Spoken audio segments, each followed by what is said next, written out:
Hello, and welcome to the LifeWorks podcast. Joining me today is Dr. Victoria Romero. She's a researcher, consultant, and sought-after speaker in the areas of neuroscience and human behavior. Victoria is the chief behavioral scientist for CACI, where she focuses on using both social and data science to better understand information transfer and social influence. Victoria, it is awesome to have you on the podcast today. Thank you so much for taking time with me. Thank you for having me. Victoria, the reason why I wanted to have you on today is to help me and my audience better understand why and how we are persuaded and influenced, and what the psychological underpinnings are. And ultimately, I want to answer the question, psychologically, why do we follow someone?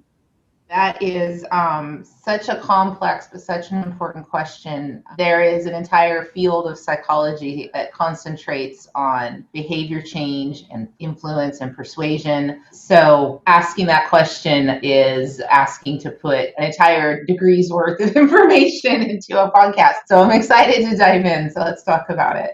Awesome. Tell us a little bit about your backstory and how you got into this field. I actually started out as an academic, as a psychology professor. I was a visiting professor at Occidental College in Los Angeles as I was finishing my PhD in cognitive psychology. And I had intended to be a lab research psychologist, funny enough, studying infant development. So my PhD degree is actually from an infant development lab, studying the development of things like attention and memory in the first 6 months of life. But as I started my career and realized that to be a really good academic, you have to focus very narrowly on a very tight subject. And you may be one of only 10 people in the world that knows as much about your particular topic. It turned out that it didn't suit the way I think. I'm more of a lateral thinker. I tend to like to explore too many different subjects and tie them together. In fact, in graduate school, one of my advisors told me I was a dilettante, which I think was not meant to be a compliment, but I actually kind of took it that way. So I came to realize that I was probably not best suited to developing the very, very narrow expertise that so many academics are really, really good at. I think I'm just better suited to making connections and turning research into things that are used in the real world. So in looking around for where else I might apply my psychological knowledge, I landed on marketing. So I entered the field of marketing, but I wasn't there very long before I realized that at that time, which was about 2008, there was a growing intersection between marketing and national security. There was realization that persuasion and influence, and what at the time was called the war for hearts and minds, was as important as building weapons for the battlefield. And national security experts were beginning to reach out to the marketing world. And I happened to be at a marketing firm that they reached out to. And that's how I started to get involved in that side of the business and learning about the needs within the national security world to understand how humans are persuaded, how they think, how their biases guide their behavior. So the position I took after that was with a group that was called Archimedes Global, and my position there involved learning about the various audiences around the world and the way that they think. And I haven't gone back to the commercial world since. So I've been at several companies since then, and every position has been in that vein. So at a high level, what psychological components are at play when it comes to persuasion and influence? The psychological components that are important to persuasion and influence, in my opinion, are the same psychological components that underlie a broad range of human reasoning and emotion. They are used in when you're thinking and you're being persuaded, those mechanisms are coming into play, but there's nothing special. There's no special persuadability part of the brain or something along those lines. One of the most fundamental parts about how people think has to do with categories, developing categories. We categorize everything. We don't know that we're doing it all the time, but we do.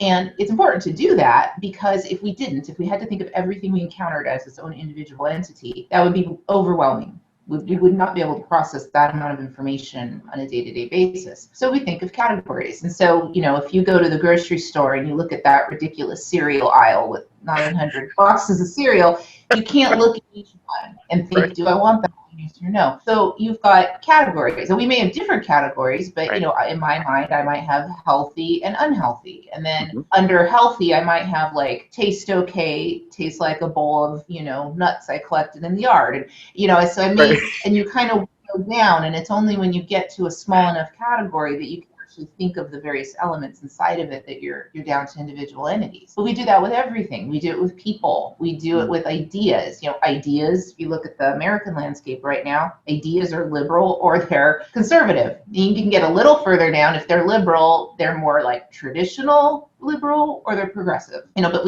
we assign ideas, people, everything to these categories. And once we've done that, we stop seeing all the nuance and the details of the individual ideas and the individual people. And we just kind of assign to them all the qualities of the category that they've been assigned to. And that's a really powerful influence on the way that we think and perceive. It influences what information we choose to take in. It influences what we remember about a piece of information or an idea. We tend to fill in gaps with stuff that fits the category that we assigned it to. We tend to forget the little details that don't fit the category we've assigned it to. And all of this ends up making the category even stronger. It's a self-perpetuating cycle. There's obviously a lot of different things that impact persuasion and influence, but that really core basic way that we think about assigning things to this or that is really powerful. One of the things that I've heard you talk about is this concept of mental shortcuts. What kind of mental shortcuts are typically at work in our everyday thinking? The mental shortcuts, which the technical term for them would be heuristics, is a really essential part of how we think because we cannot analyze every little decision in our daily life at a high level. We'd be paralyzed. We'd never get anything done. So human cognition is based on a whole host of these heuristics. If you were to just, do quick Google search on this, you could find lists of them, and some of them are, 20, 30 heuristics long, maybe more.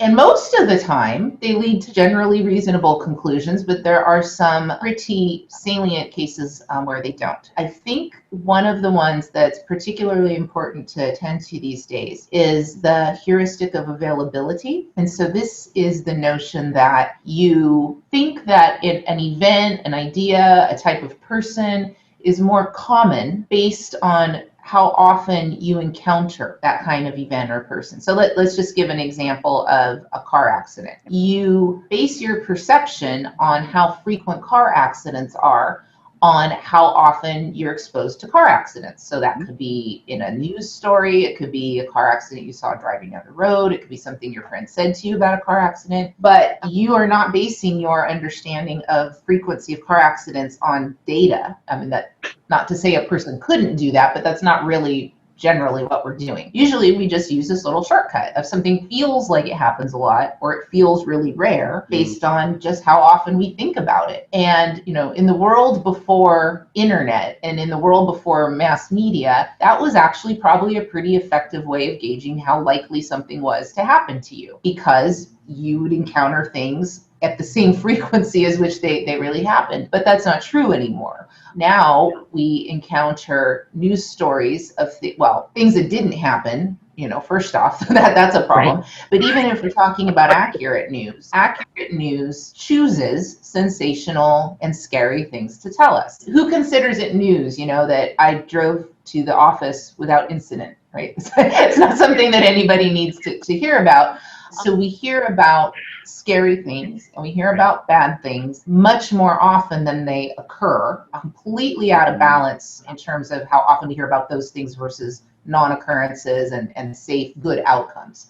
Yeah. And so that has the impact of dramatically skewing our perception of the likelihood of things. So this impacts things like our concern over something like being the victim of a terrorist attack. Mm-hmm. That's frightening. It's a terrible thought. Extremely unlikely. You were far more likely to fall in your bathroom and die from that than you are to be in a terrorist attack. But nobody walks around fearing that. And it just has to do with the fact that you don't see constant news coverage of people falling in their own bathrooms at home. And so this is, so this really turns our perception of risk on its head and makes it quite difficult when it comes to things that are risky but are not photogenic in a sense. So something like medical errors is an example I use sometimes. Far more people are injured and even die as a result of medical errors than of something like car accidents or certainly terrorist attacks. And I think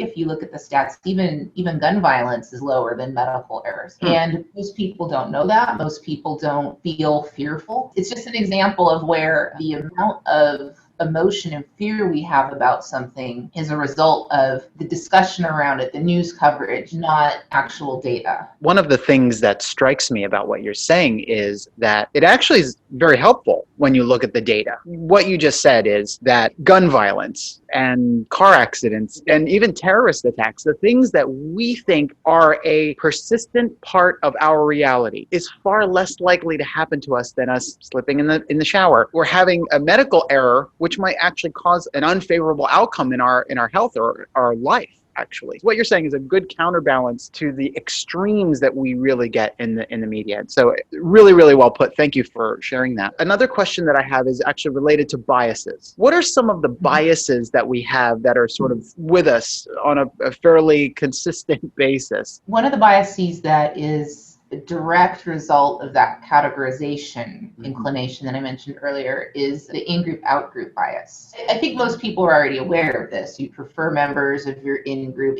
being people you think of like you. But I don't know if most people know how deep that runs and how far that goes and how much it influences us. It is probably something that humans have developed since the days when we lived in small tribes. And in my opinion, not something that we're going to be able to erase. Everybody does it, whether you think you do or not. Absolutely everybody does it. It's actually a little bit more dangerous, I think, when people don't recognize that they're doing it. But it's not just a matter of liking people more or less. It extends further than that. One of the things that I've encountered that I find unfortunate but true about humans is that when it comes to in-groups and out-groups, we distribute our empathy a lot differently, right? So we find it much easier to be empathetic to folks within our in-group. We find it a lot more difficult to extend empathy to people outside of what we consider our in-group. Now, there is hope, because the one thing that could be brought to bear is the fact that those boundaries, like who's in your in-group and who's in your out-group, depends on how you're thinking of yourself at any one point in time. So if you imagine someone like me, American, 45-year-old woman, have a couple kids, I don't have a lot in common with, say, someone in Yemen. To imagine anything I have, like in what way could they be in my in-group? That's tough. But if you look deeper, there may be a way. And so, there are Yemen women, there are mothers, there may be mothers who are 45. I mean, you're not going to find someone over there who's exactly like me, but if you were to tell me a story about a woman in Yemen with two boys, because I have two boys, and some kind of struggle she was having with those boys, or, trying to keep them safe, or, something like that, well, you might kind of shift those in-group, out-group boundaries temporarily, because now I can empathize with her, not as somebody in Yemen, but as a mother. And so if I'm thinking of that, then she's in my in-group, and maybe all the non-parents, American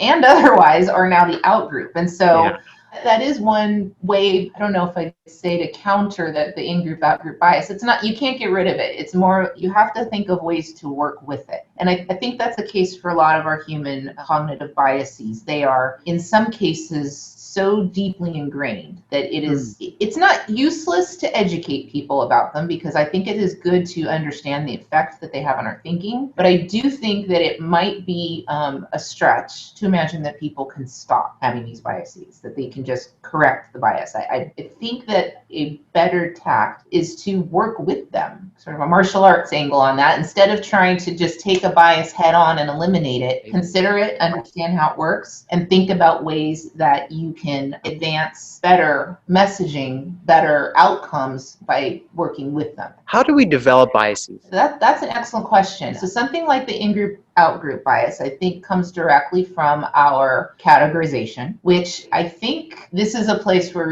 academic psychologists will disagree. You've got some folks who have this sort of tabula rasa point of view that people arrive in the world as a blank slate and everything is learned. There are other folks who believe that we arrive in the world with minds that already work in certain ways, that we have evolved over time to have minds that work in certain ways. Now, we're not going to evolve to have a prejudice against a particular group of people, but we might have evolved to have the inclination, to be kind of preset to build prejudices. You know, that might be how people evolved. And without taking a stand on whether that is something that we've evolved or if it's something that originates, during our lifetime through the experience and the environment, it does seem to be there very early. See, as I mentioned earlier, I actually started my career in studying infant research. And so I can tell you, but by the age of 6 months, babies already have visual preferences for certain kinds of people. And so that may come from their experience. They've spent 6 months looking at people. That's not nothing. And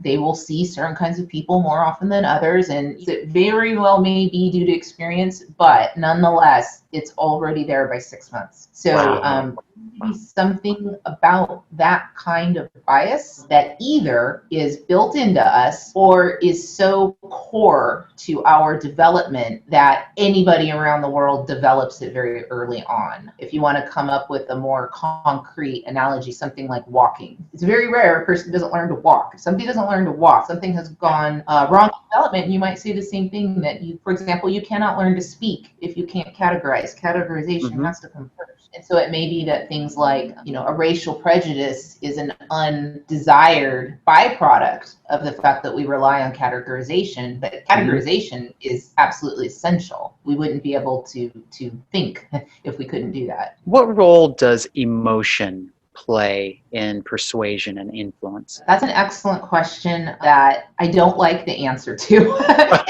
So the answer is that I believe emotion is primary in influence and persuasion, and non-emotional, rational cognition it's in the mix, but it is not the primary way people are persuaded. The reason I don't like that is that I am a cognitive psychologist, so I chose a course of study that explicitly cut off emotion. It kind of put emotion over there in that box. And I focused on the non-emotional parts of thinking, reasoning, language development, allocation of attention, things like that. Things that at that point in my career, I thought could be split off from emotion, and emotion could go over there to those other folks to study.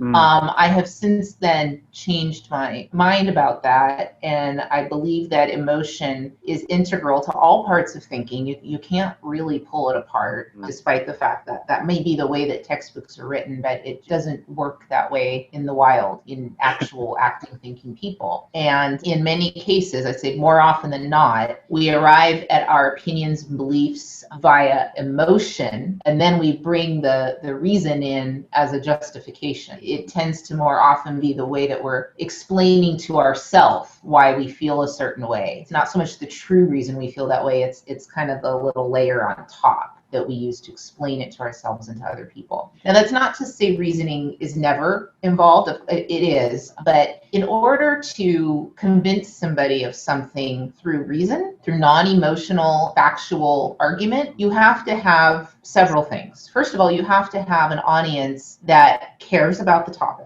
And you have to have an audience that cares about the topic, because thinking at that level takes some effort. And so they have to not only care about the topic, they then also have to have the cognitive space and capability to dedicate to that thought. And so that means they have to have the attentional capacity, they have to have the cognitive reasoning capacity to match the kind of arguments that you're giving them, and they have to be invested in it, and they have to be at least somewhat competent in critical thinking. Think about all that. That's a high bar. If you're having a conversation with me about, an issue I care about, it could be personal, it could be, should I take this mortgage, and thinking through the pros and cons of that, or it could be something more academic, like, is this a theory I believe in? I can engage in that level of thinking. Mm-hmm. But there are other topics where I just won't. Like, if you're trying to, frankly, sports, not a sports person. So anything involving sports, if you're going to come to me with all the thoughts and the reasons and the data, I'm unlikely that I'm going to hang in for that. I'm just, and that's me.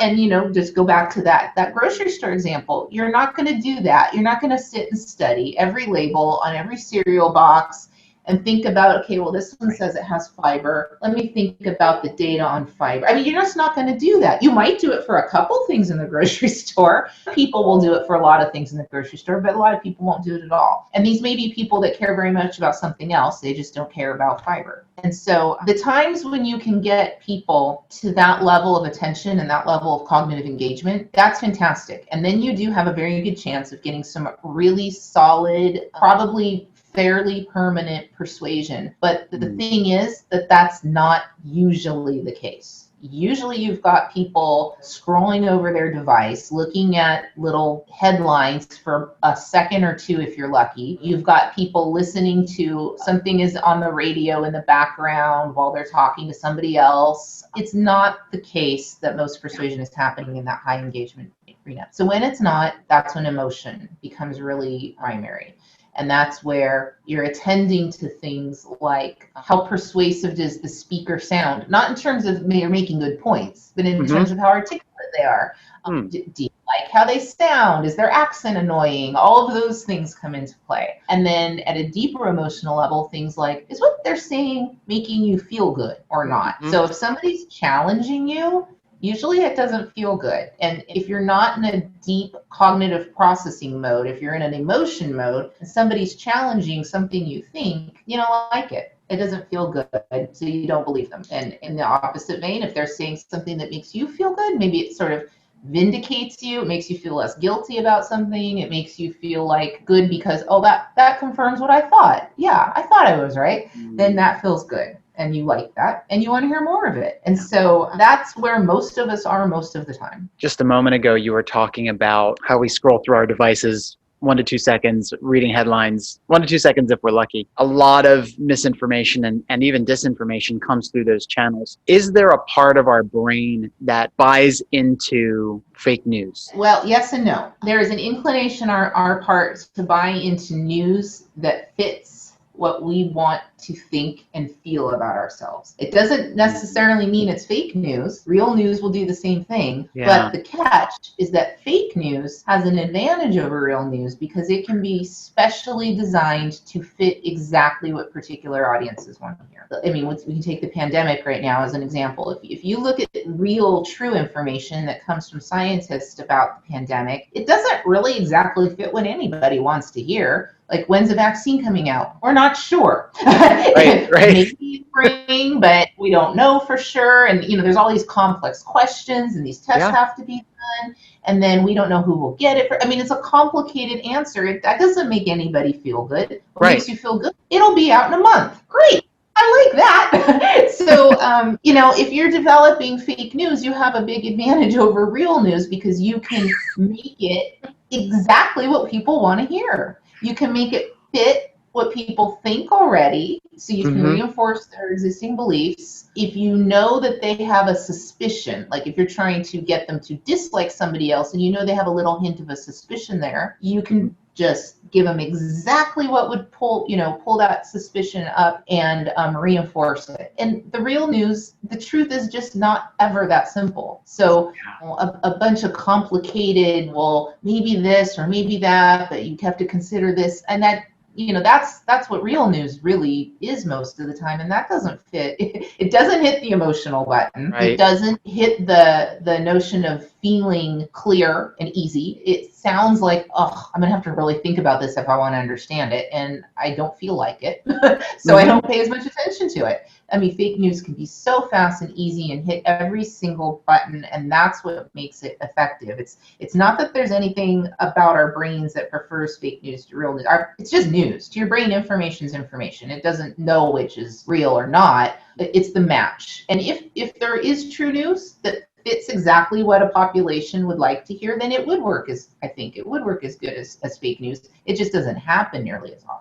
What role does memory play in persuasion and influence? One of the things that we've learned about memory is that it is not some indelible record in your mind. We have this idea that an event happens and we create a memory of it, and then it gets filed away, and when you want to think about it again, you pull it out and you look at it. I think most people who study memory would say that that isn't really what happens. You actually recreate the memory every time you think about it. So you are constantly rewriting your own memory. We know that memories change over time. We are not particularly good judges of the accuracy of our own memories. We also know that they change in predictable ways. They don't change randomly. They change in ways that conform to your schemas, your pre-existing beliefs about things. There was a lot of research, and it's still ongoing, but there was a lot of research in the 80s and 90s on the phenomena of false memory and repressed memory. So there was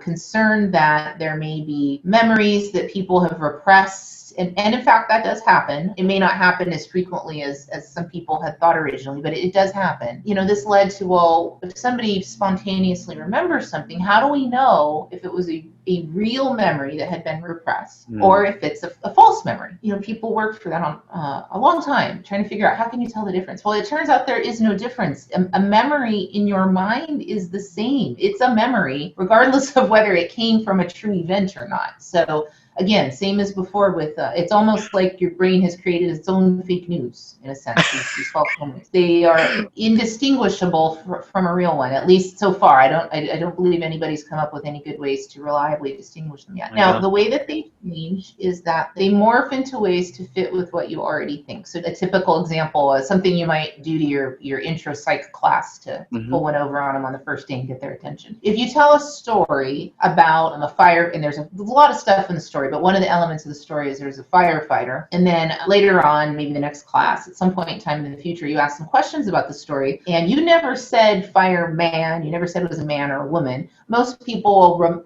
they won't just infer it was a man, they will remember it. They will tell you said fireman, or maybe you even said his name was Mark, or something. They'll say specific things. They have memories of you telling them in some explicit way that it was a man, and you didn't, and you didn't. And not every student will do that in a class, but it's very rare to have somebody falsely remember it was a female. So lots of people will remember that you didn't say. That's fine. Some people will mistakenly remember it was a man. Nobody will remember it was a woman, because that is not a typical schema that people have for firefighters. So you don't fill it in randomly. You fill it in with things that fit what you already think. So if you think about things in the news cycle then nowadays, so if you hear a story about a particular politician or a particular event, and there are some details that are either left out, they're unknown, or maybe you truly they were in there but you forget them, and you fill them back in, you don't fill them in randomly. You fill them in with what you think makes sense given the context. So if a staunch Republican and a staunch Democrat hear the same story and there's some gaps, they'll fill those gaps in the same way. And they're both going to really remember, really feel like they remembered the specific facts that they in fact had filled in. Everybody does this. It's pervasive. Most of the time when you're doing this, it's about really innocuous things, so you have no idea. Do you remember every detail of your commute in the morning? No. Do you fill it in with something that happened on the commute, last week instead? Probably. Doesn't matter. You're never going to know. It doesn't affect anything. But it does affect things, and this means that you remember politicians saying things they didn't say because that's what you would have expected them to say. You've mentioned schemas a couple of times. For our audience, what does the basic definition of a schema?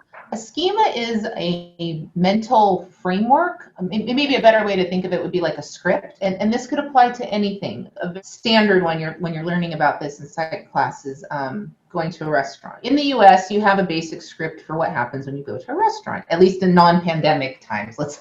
Our scripts have changed. The normal script pre-pandemic to go to a restaurant is you go in the front door, there's somebody near the door that offers you a menu, takes you to a table, you sit, you look at the menu, you order food from a waiter or waitress, the food arrives, you eat it, a bill comes, you pay it, you leave. Now, I didn't give you every step, right? Like I didn't mention that you have silverware on the table, but you know all of that. And in fact, I didn't have to tell you the details of that script. If I just said going to a restaurant, you have all of that stuff. It's all part of the package. And of course, there are variations. There are some restaurants where maybe the menu's already on the table. There are some restaurants where you go order at a counter and then you sit down. I mean, so there's variations. And maybe people have a fast food script and a fancy restaurant script. But you will fill in memory gaps with things that fit the script, things that fit the schema. You will act as though everything in the schema, it's the default. When things really don't fit the schema, you can get kind of confused and not know what to do. So sometimes,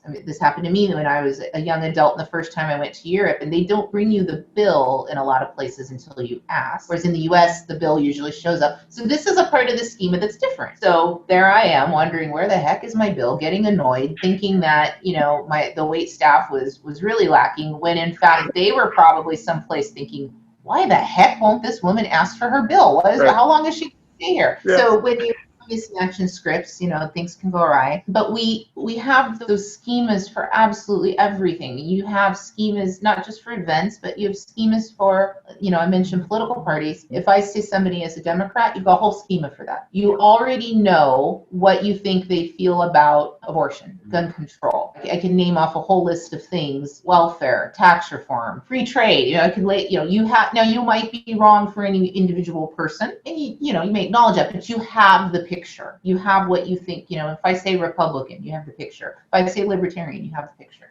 So those are the schemas, and we will remember things that, again, fit the schemas. And when we encounter cases that don't fit our schema, it takes some time to change a schema. So this is another place where those categories matter. Because if I categorize somebody as outgroup, maybe I categorize them as dangerous. Maybe for some people, especially after 9/11, all of a sudden seeing an Arab-looking person pulled up terrorist schema. And, the person's not a terrorist, the person's just a regular everyday American, but that was a schema that was highlighted in other people. And a whole lot of baggage comes in that schema. And so that explains a lot of the qualities that we attribute to other people when we don't really know that much about them. And changing a schema is possible, but it doesn't happen overnight. It takes some time. Usually you have to encounter something that violates the schema many, many times. It needs to be repeated over a long period of time, and it has to have enough variety that you can't just explain it away as this single exception. I think that was something that happened over decades with the movement that the majority of Americans have made in how they feel about gay people. 50s and 60s, 70s even, people had a schema about gay people that was pretty negative. And they may have, one friend, but that would just be the one exception. They could kind of put that person aside and say, okay, well, that one person is an exception, but their schema would still stand. It took many, many years of seeing more and more people come out. So now you no longer just can make it just the one exception, because you start to see more people personally, more public figures, more characters in shows, and those characters all being different from one another, right? It wasn't like they were just always all the same. You had some of them as villains, and some of them as heroes, and some as next door neighbors. And it took a lot of repetition of that kind of variety to really start to move the needle on how people's schemas, or that group of people, changed over time. And of course, it's not as though we're there yet. This is still something that's evolving, but I think most people would acknowledge there has been a big difference. Although the court cases and the legalization of gay marriage and gay rights happened pretty quickly in a fairly short number of years, that was the culmination of decades of change in people's thoughts and feelings around that.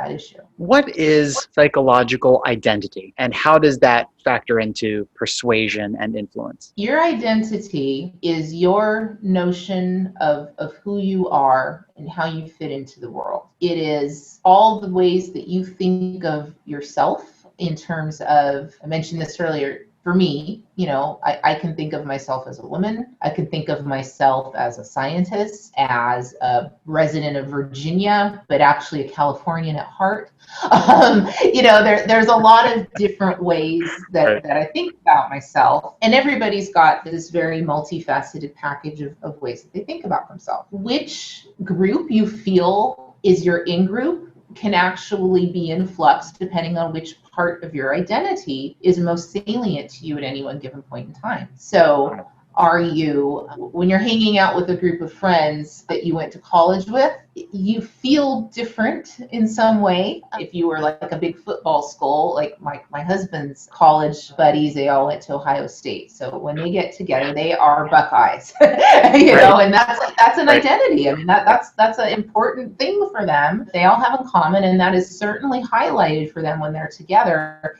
And that's not like, I don't think he's thinking much about that at work. So it's something that very much changes in terms of what is most top of mind. And that's how we are as most Americans. That difference between the different ways that you can think about yourself is actually even greater, probably for most people in the world. So if you've ever heard about the notion of individualism versus collectivism, the idea that in some places in the world, it's more important to think of your role in a community or in a larger group than your society, maybe in your family, but that is actually your primary identity is not so much as an individual as it is as part of a group. As Americans, among the various cultures around the planet, we are the least collectivist. And even inside the U.S., there are some groups in the U.S. that are more and less collectivist than others. But in general, the American way of thinking is pretty individualistic. We tend to think of ourselves first.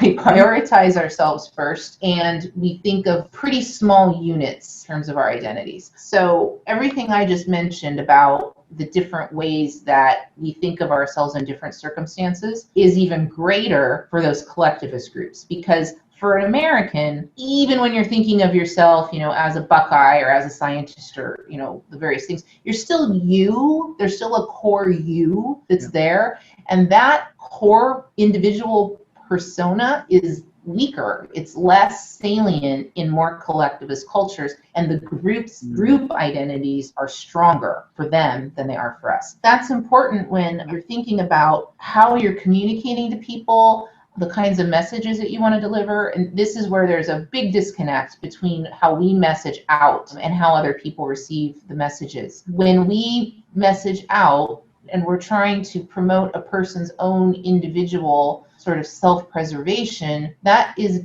likely not to resonate the way that we expect it to. It may be irrelevant. It may be even come across as offensive. Almost like, what are you asking me to ditch my group? That's horrible. I wouldn't do that. Why would you think I would do that? That's one of those disconnects that I sometimes get concerned about when I see how we're messaging to people. Yeah. There was an example of this I saw in working with some State Department folks where in promoting study abroad, trying to get other students from around the world to come to the U.S. to study abroad. If you're messaging to other fairly individualistic cultures, like say Australia or Western Europe, it makes a lot of sense to promote the benefits to the individual. Mm-hmm. So the student's going to get here, they're going to have all these fantastic experiences, they're going to learn so much, they'll make lifelong friendships. That does not play as well in a highly collectivist culture where that comes across as though you're basically asking the student to abandon their home, abandon their family, abandon everything that's important to them. Like, forget about home. You're going to come here, you're going to love it, you're do all this stuff. And so a much more effective kind of messaging to a student and also bear in mind, I didn't even say this part, that is assuming that the student is the one making the decision, which is also less likely to be true in a collectivist society. That's a family decision. That's not a student decision. That's a family decision. And so you need to explain why it's good for the family or why it's good for the community. And so if you want to get somebody from, the Philippines or, someplace like that, you've got to emphasize that you're going to develop job skills that help you go home and earn more money for your family. You're going to learn English, and you can go home and teach English to your village. That's the kind of stuff that's attractive to them. Showing pictures of a student gallivanting around the Grand Canyon is not effective. That strikes them as extremely selfish. And so, that's just one of a zillion examples of how we message poorly if we don't understand what's important to the people we're messaging to. And that particular one, it has a lot to do with identity. Are you thinking of yourself as an individual or as part of a larger group? One of the things that I've heard you speak on is the role of morals or values or even sacred values in terms of persuasion and influence. Tell us a little bit about that. There is a wealth of research now on the importance of the moral content and the sacred values underlying the messages that people hear. Now, depending on what theory you're talking about, some people will use the term sacred values, some call it moral foundations, and there are some nuances that are different, but the core idea is that everybody has some values that are so core that to violate them is very emotionally upsetting and disturbing. And that is universal. What's not universal is what those are.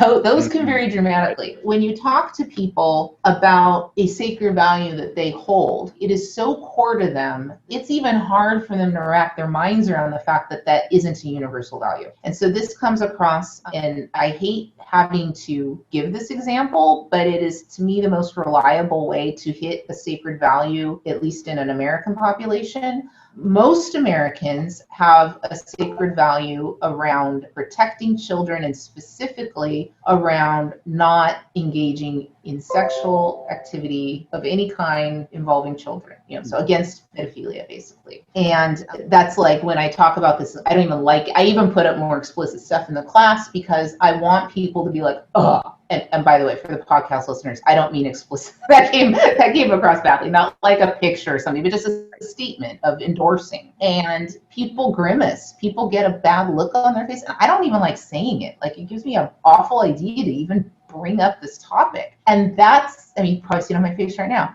And that's how you know that you've hit a sacred value, because people feel anger and disgust in particular. Back to that conversation earlier about the emotion versus reason. There's no reason here. I mean, this is a very good case of where you may apply some reason on top of it, but your reaction is emotional. Your reaction is gross, ew, awful, wrong, bad. And to poke it even further, I can do things like, and they'll do this in labs, ask you things like, well, how much money would I have to give you to get you to change your mind? And if we're talking about a value that is not such a deeply held sacred value, you may give me a number, or you may say, no, I really feel strongly about that. I don't think you'd be able to change my mind. That's not what people say about pedophilia. You tell people, how much money do I have to give you to change your mind about pedophilia? They're like, what the hell's wrong with you? I'm not. Why would you ask me that? Right. That's not even on the table. And now on top of it, I don't like you. Because something wrong with you for even offering something like that. So that's just a completely different level of reaction than just an issue that we disagree about, right? And another thing that happens, as I mentioned, is often when I say this in classes where people don't have a knowledge about some other cultures in the world, and they'll say, but everybody thinks that. Isn't that like inborn? And it's not. And I hate to tell people if they don't know this already, but there absolutely are cultures in the world where that is not a commonly held sacred value. And that is really hard for us to wrap our heads around. And if you want another example, I might say honor killing, could maybe fall in this category. So, for most Americans, regardless of how upset you got with your child, you would lay down your life for them. Like, you would do anything to protect your kid. And the idea of killing your own child is so far outside of no justification for that, no matter what. Absolutely. And yet there are many, many people in the world who find that a completely legitimate thing to do. And why is that? Because they have a different sacred value. They have a sacred value attached to honor that we don't have. And they don't get it when they think about us. When they imagine one of our daughters doing something like that and we don't do anything about it, they may be having the same feelings of disgust. They may be having that same really dramatic gut reaction of how how could you tolerate that? And we can't get our head around their point of view, and they can't get their head around ours. These are extreme examples, but to make the point that that's where we go. And it turns out that if you look at what's happening in the brain when people are engaged in this kind of thinking, you actually find there are differences. There are different networks in the brain that are active when you're talking about things that are important to you, but not held at that level. So for me, that might be something like recycling. I care about recycling. I care about the environment. I make a good effort at it. But if I see somebody litter, I don't put them on the same level as pedophilia, right? I mean, it's hear about it, but I'm not there about it. And so if you put me in a MRI and you ask me questions around these two topics, you would find that in talking about recycling and climate change and things like that, the parts of my brain that are active, there's some emotional activity, but there's also some activity related to decision making and rational reasoning, some frontal lobe stuff going on there, some thought. But if you put me in the scanner and you start asking me these sacred value questions like honor killing or pedophilia, the thinking parts of the brain actually become less active, and the emotion networks are more active. And so what this is telling us is, again, that these values are really emotion driven. Your reactions are emotional. Decisions you make around these topics are going to be emotional. Not to say you can't apply some reasoning to them, but it's kind of like the icing on the cake. It's not the cake. The cake is the emotion. And that has pretty important implications for how to deal with these kinds of values when you're trying to convince people of things. You cannot explain to somebody in a rational way why honor killing is good or bad. You will not convince anybody of anything that way. There's just no way. And I mean, you think about it, Mark, like, what kind of explanation would I have to give you to get you to come around to the whole idea of honor killing? Right? I mean, I can't. It's just, I don't know. Right? Yeah, there's no way. I mean, I know you have kids. I don't know if you have a daughter, but 2. Yeah. Okay. So yeah, you can't. No, right. Absolutely not. Right. And right. And so to point out that if you're trying to influence people, you're trying to persuade them, you better know if you're trying to change a sacred value, because that's going to have pretty important implications for how you go about it. I wonder if in the U.S. right now there are sacred values at play in the really entrenched, long-standing debates that we've got going on. Gun control would be one. Right. When I look at that, I see sacred value of personal liberty butting up against the sacred value of caring for safety of people. And neither of those is a bad value, right? But this is a case where, and I think we've seen this, it doesn't matter how many stats you give people, that is not what their opinion is based on. It's just not. And so there are, in fact, good cases to be made reasonably on either side, but that's just not the point. Say the same thing for the anti-vaccination movement, could say the same thing for pro-life versus pro-choice. Definitely. When you look at the political discourse, you're going to see a lot of stuff about how many women are impacted and deaths from illegal abortion. But that's just not why anyone feels the way they do. It's not because of some data. I shouldn't say nobody. There may be some people, but I would be willing to bet that a lot of people are in the sacred value realm on those particular issues, and it's not a matter of convincing them with reason and data. Do you have any examples or case studies that stand out to you as being highly effective persuasion and influence campaigns? The anti-smoking campaign, I think, would be a good example in the US. And I think it's an important one to learn from for a lot of reasons. Probably the first thing to think about is how long it's been going. I believe the big landmark lawsuits, I think, started, I want to say, in the 80s. When I was a kid in the 80s, you could still get cigarettes from those little machines in restaurants. Restaurants still had smoking section, non-smoking section.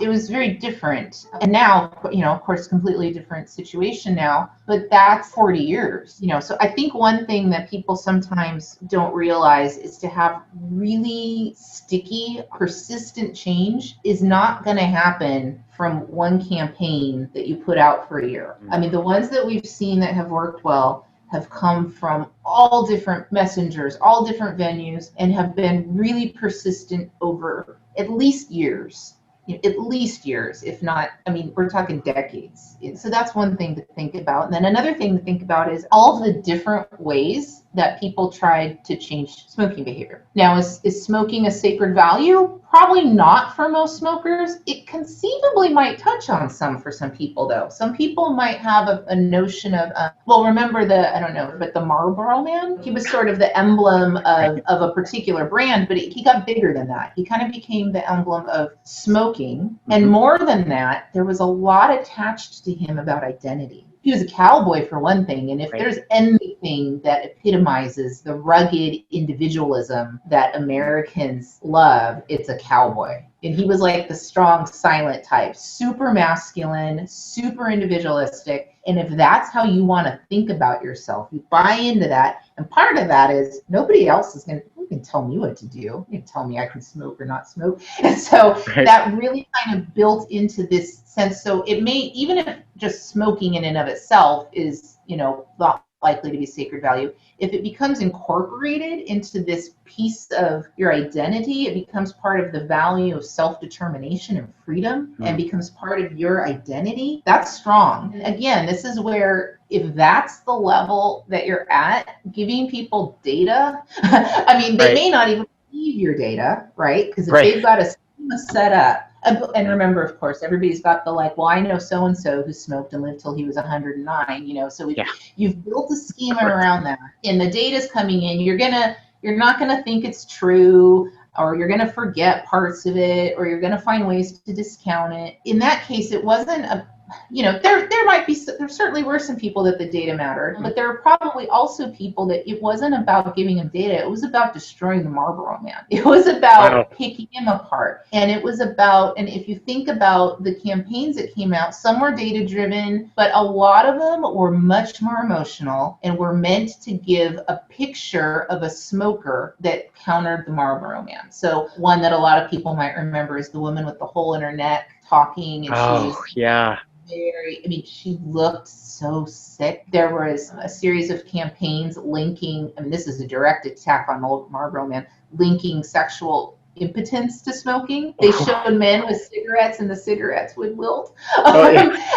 So, that's going after the link between smoking and masculinity. That was what had to happen. Some people smoke because they're addicted, and that's a medical thing that we can develop, patches and all that for. But for the people that don't even want to quit, the people that want to smoke, why? And how do you get at that? Well, if they want to smoke because they think it's this individualistic, awesome, piece of their identity, that's what you have to get at. And so that one was effective. And then the other one that was very effective was specifically targeted at youth as part of the Truth Campaign. And this is one of the more recent ones. In that part of the campaign, they were talking specifically to younger people and characterizing the tobacco industry. So now we're away from the Marlboro Man. I think he's kind of been ruined. And now we've got the notion that there's these bad guys, the tobacco industry, and they are coming for you. They just want your money, and they'll kill you to get it. And by making them sort of, if you ever saw pictures of the people that were the face of the tobacco industry, they're old white men. And so they're basically trying to set up an us versus them, with the youth being the us and the old, the man, the people that the youth already just kind of naturally don't like. That's the tobacco industry. And so in that case, they want the youth to feel like, I'm not going to be a sucker for these guys. And so that's taking advantage of the in-group, out-group thing. So that wasn't a case with the other ones I just mentioned, but for this one, it absolutely is. You're setting up an in-group, out-group. That's them. They're bad. They don't care about us. I don't trust them, and therefore I don't trust their products. I don't trust anything they say about them. And building this really antagonistic relationship between the would-be smoker and the bad guys, the tobacco industry. So, and I think that one's been pretty effective too. And so smoking rates in the US are much, much lower. Obviously some people still smoke, but if you've traveled at all, especially to Asia, you'll see huge differences. It's amazing. Now that we don't have smoking allowed in so many places, it's always a shock. You go back to walking into a room, oh my God, there's smoke. So I think that would be one example of something. But again, it took a lot of different tacks. It took a long time, and it took a deep understanding, and it took emotion-driven campaigns. Is there a way for us to test or assess in any way how influenceable we are? Yeah, I can think of some kinds of measures. For example, there is we talked about false memory a little while ago. Some people are more prone to them than others. And so people who are more prone to developing false memories, we would say that they are more suggestible. It's like a sliding scale. It's not like you are or aren't suggestible. It's, Right. there's more shades of gray in there. But the more suggestible you are, the easier your scripts and schemas change, and the more likely you are to misremember facts or not remember where a piece of information came from. Now, what I would caution you against, though, is that I'm not so sure. I think that there is an element of individual difference. I do think some people are more suggestible than others, but I think that there's also so many different variables that are affecting an individual's suggestibility at any one point in time. I'm not sure that I would take like your suggestibility score. I don't really know how much that would tell me, and I'll tell you why. One thing is people become more suggestible as they get older. So that actually, it's actually there's pretty good evidence that not in the earlier decades, like there's not much of a difference between like a 30-year-old and a 40-year-old, but in say 60 up, the older you are, the more likely you are to endorse false news. Disinformation has a greater impact on older people than on younger people. We don't know yet whether that's because you got old or because those people grew up in a time when the news could be trusted. That's something that honestly, we're not going to probably know for another 30 years because we're going to have to wait for today's, younger people to get old before we're able to test something like that. But I can tell you there are other bits of evidence that suggest that older people become more suggestible. It has to do with they become less able to inhibit, and this happens to everybody. This is not a knock against older people. It's just something that happens in aging to our brains. We are less able to inhibit thought in general. This actually is related to why older people have more tip of the tongue phenomena, while they tend to tell longer stories. It's just the nature of what happens to your brain in aging. And part of that may be that they are not able to inhibit the processing of information as though it's all true and real. But like I said, caveat, we don't really know why yet. We just know that is an age group that is at greater risk for disinformation effects.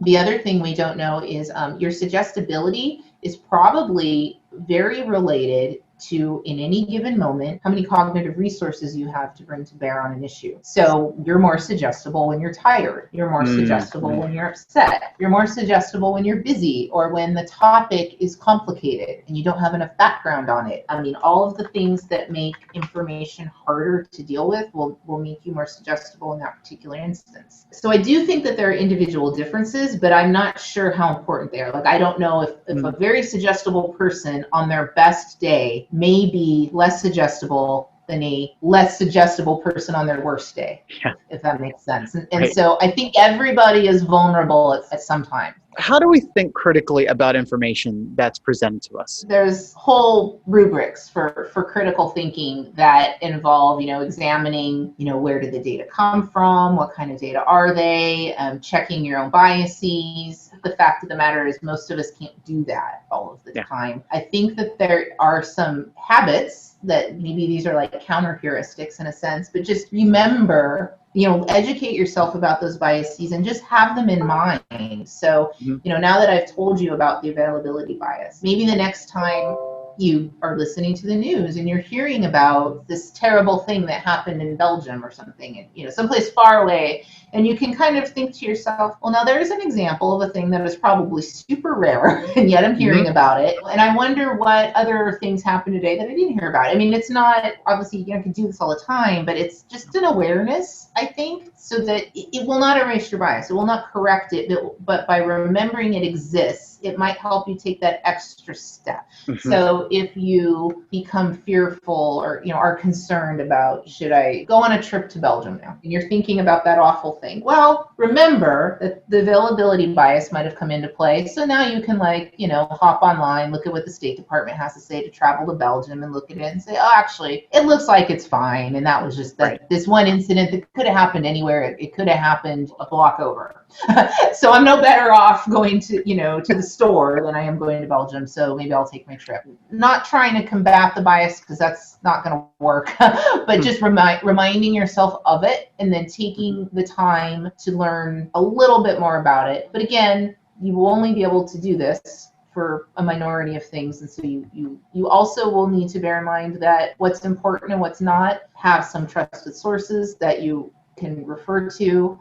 And also, I would remind everybody to have some grace. Like when other people have opinions and beliefs that you think sound ridiculous, remember that all of these biases are at play in all of us all of the time. And it doesn't mean they're a bad person. It doesn't mean they're evil. It means that they, along the way in their life, developed a different schema than you. And all of these forces are at act in them and in you. Not to say there's not evil people out there. I think there are, but I think they're far and few between. And most people are just people doing the best they can. And remembering they didn't come to this place because they're crazy or bad. They came to this place because of the same way that you came to your place. So I guess that's not so much critical thinking as just maybe a little bit of a call for a little bit of recognition that even as different as we seem sometimes, we're kind of all in the same boat with our brains. If you were to put together a persuasion and influence campaign of any kind, what are some of the elements that you would include in it?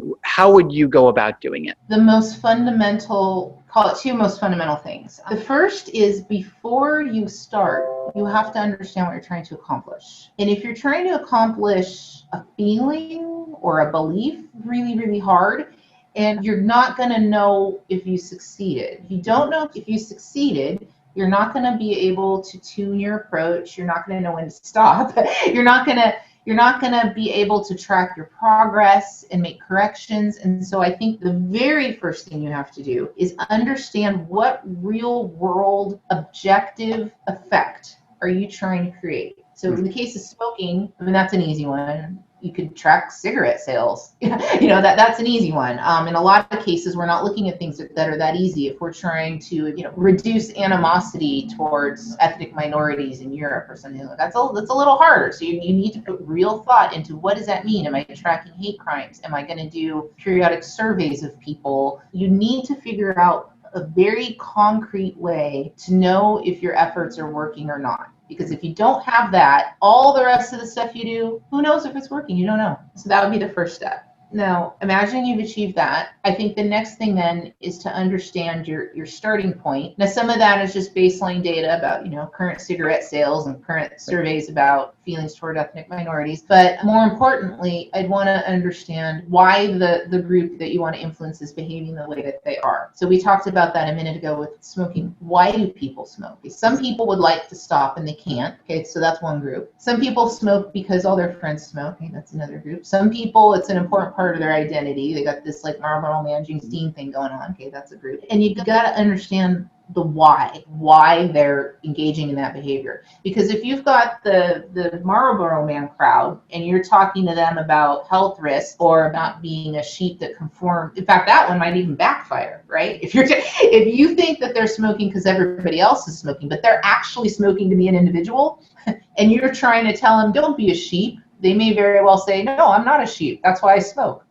So you have to really understand the underlying motivations of the group so that you understand what kind of a message might be persuasive. Another example right now in the U.S. is in the anti-vaccination movement. Pro-vaccination people all have a pretty similar reason for promoting vaccination. They believe that it is in the best interest and health of children and the community at large. And so that's the message that they put out there to anti-vaccination people, that this promotes health. And so in the earlier years, part of that conversation was around trying to get a point across that vaccines don't cause autism. They don't. I mean, it's been the little bits of research that even hinted at that have been completely debunked. There is zero evidence that vaccination causes autism. And so that's what the pro-vaccination movement piled onto and proved that again and again. And it may be that there were some anti-vax people that came around, but there's a whole bunch who didn't. And if you examine them, it turns out that for a lot of them, it has nothing to do with autism. It has to do with them feeling that requiring vaccinations is overreach of government. So if you've got somebody that thinks vaccinations are, a sign of an authoritarian government, you're talking to them about autism. And so that's just another case where you have to understand what is the core belief, what is the reason why that group holds the belief they do. And then you have to create messaging that goes there. And then the next thing, and it all tied into that, is understanding the identity.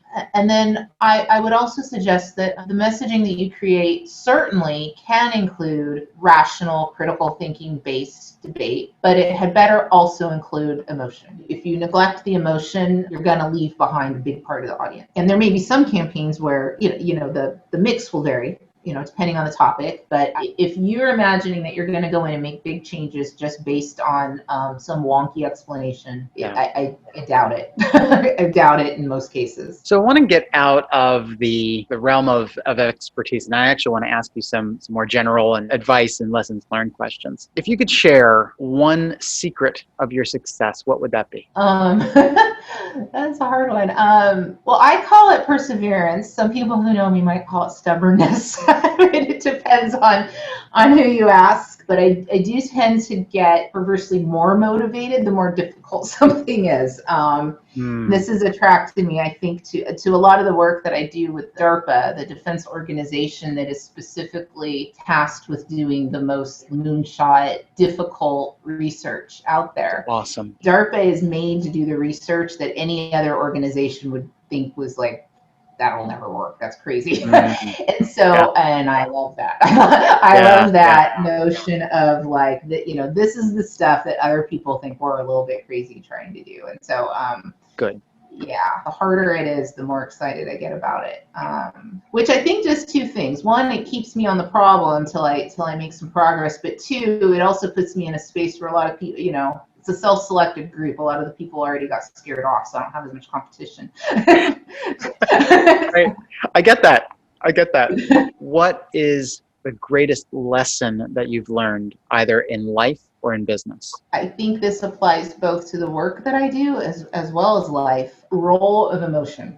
So I already mentioned it in terms of its role in persuasion, but I think there are probably people in the world that have this revelation much earlier than me, but I think among scientists, I spend my time around other scientists and data scientists, computer scientists, and as a group, we are very data driven and we want facts. And you've seen this happening in the political world in the last 10 years. Facts are really important, but they are not the end all be all. They're not enough. If you're not paying attention to how people feel, you're going to miss a lot. There's a Maya Angelou quote, I think it is, and she says something like, people will forget what you said and they'll forget what you did, but they won't forget the way you made them feel. So true. And in a very, much more operational twist on that, when I'm telling people my thoughts on countering disinformation, I'll tell them another version of that is, if you correct the fact, but you've left the bad feeling that goes along with it,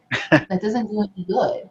And so on the other hand, if you make people feel good, you don't have to worry about the incorrect fact. It loses its impact. And I think that place for emotion is something that it's taken me a while to come around to. If you could offer one piece of advice to the world, what would it be? Oh, I don't know. Go to the beach, relax. Good. No, I think maybe reaching back to what I mentioned a little earlier, but just trying to remember, everybody is a person and everybody, has these same biases. We are all struggling with them, whether we know it or not, all of the time. And, some people think I'm too optimistic in this way, but I really do think that most people are good at heart. And I don't think that people that disagree with me vehemently are bad people. I think they just have different ideas, different biases, different schemas, and it can be really challenging. And I have to remind myself of that myself when I'm wanting to scream about something that they're endorsing. But these things, they did not come out of the blue. There is a reason. There is something about the way those things make them feel that is important to them. And if they could feel good without holding on to those things, then they wouldn't need them, but they can't. And that's why they hold on to them. And everybody's got these things that they probably hold on to for the same reason. What do you want most for your life? I want to feel by the end, whenever that might be, that I left a little something behind to help the greater good. And in my particular case, I think it's likely to be a little bit more scientific understanding. What it is I leave is less important than that notion that something I did added to the good of humanity in some way. And it sounds really grand. It kind of sounds a little odd when I say it out loud like that. But I have a former collaborator who recently passed away, and he did phenomenal work. His name was Emile Brunel, and he was the Annenberg School of Communication at UPenn, and he was also with a group called Beyond Conflict. And he did amazing work specifically in the areas of neuroscience and looking at empathy and the role of dehumanization in intergroup conflict. And he was actively applying this to things like helping Roma children in Eastern Europe who were being terrorized at their schools. I mean, he was very active that way. And when he got a diagnosis of terminal brain cancer, his response was not to go into seclusion. His response was to go faster and to push his research as far and as hard as he could, and with an emphasis on lining up the people in his research network that he thought were going to be the ones to carry it forward. I literally learned of his death while I was sitting with a research paper on my lap about some of the latest dehumanization, natural language processing technology. And, I thought to myself, he did make that difference. Like, he did leave something really important behind and touched a lot of people and ensured that they could carry it going forward. And so if I could feel like I had done the same that he did, I would feel like that was a success. In my heart of hearts, I really do believe that you are adding to the greater good. I really do. Mm-hmm. Where can people find you and connect with you online? It's easy to find me on LinkedIn. More than welcome to look me up there, send me a message, send me a link request. And other than that, I'm perfectly happy to take email. The email I have right now is victoria.romero@caci.com. But honestly, I think the LinkedIn is the most persistent one. You can always find me there. I use it a lot. Fantastic. Mm-hmm. We could spend all day, or at least I could spend all day talking with you. Absolutely insightful and fascinating to talk with you, Victoria, as always. And I have a feeling that we're going to be talking again soon about some other things. Thank you so much for the time. It's been incredible talking with you. Thank you. Thank you. I really enjoyed it.